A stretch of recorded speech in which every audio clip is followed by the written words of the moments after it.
Morning, Paul. Good morning, Rich. How are you this morning? Hey.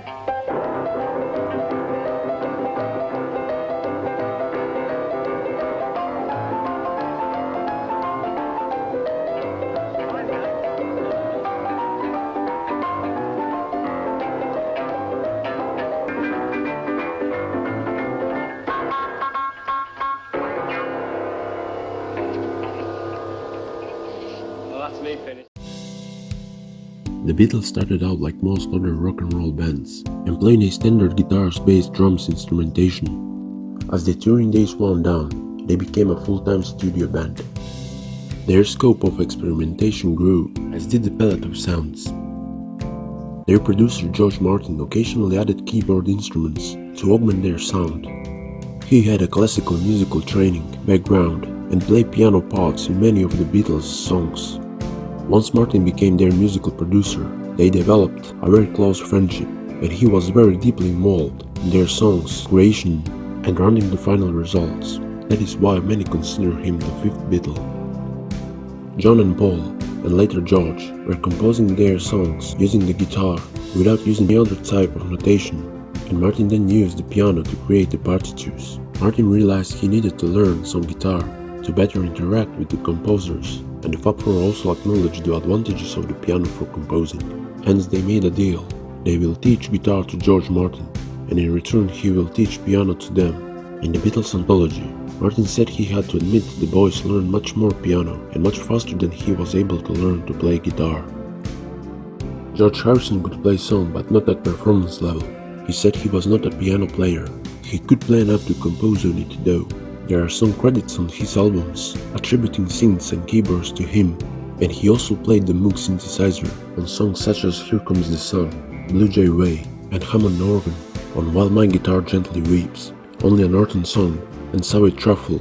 George owned some mini stuff starting in '85 or so he probably played more and better as the years went on. Ringo learned boogie woogie piano in Hamburg when he left Rory Storm for a little bit and can only play in one or two keys.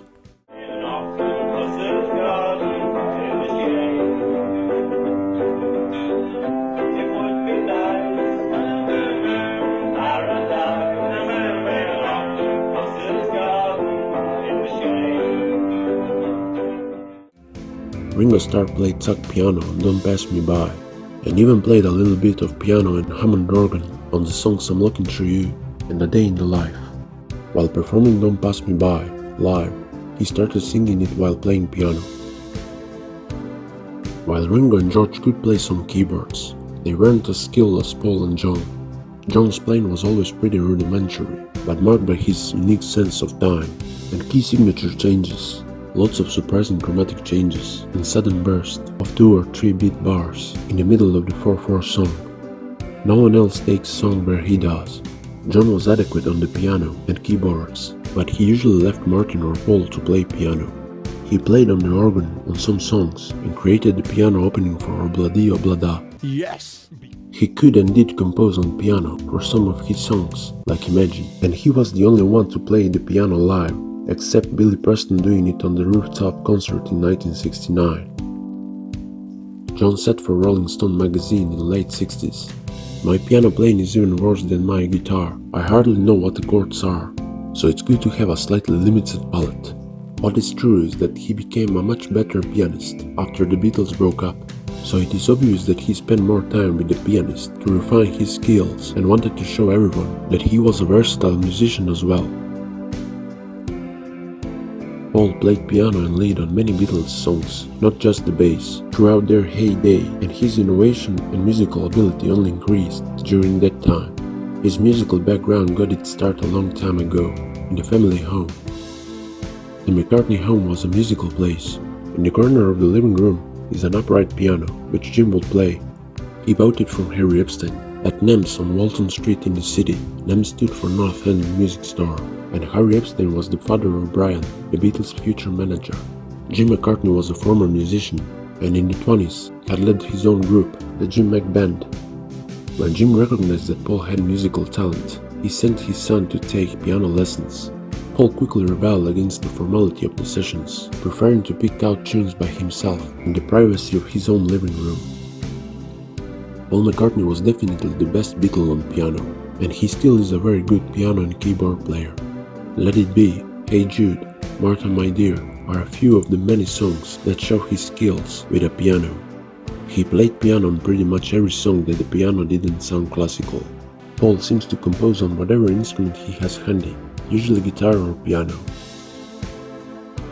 The other notable non-Beatle keyboardist in the Beatles' discography is Billy Preston, who was recruited to play with the band during the Let It Be sessions, partly for his keyboard skills and partly as a way to get the band to behave, since tensions were high and relationships strained, and it was hoped that having an extra non-Beatle in the room would put everyone on their best behavior.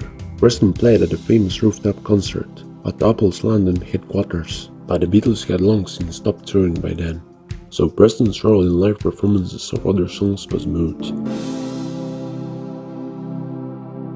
Hello. That was Ringo, folks. Well, what can I say? And goodbye from all of us. Well, this is Ringo. Everyone seems to have said everything here, so I'll just sign off by saying cheerio and best of luck from the Beatles.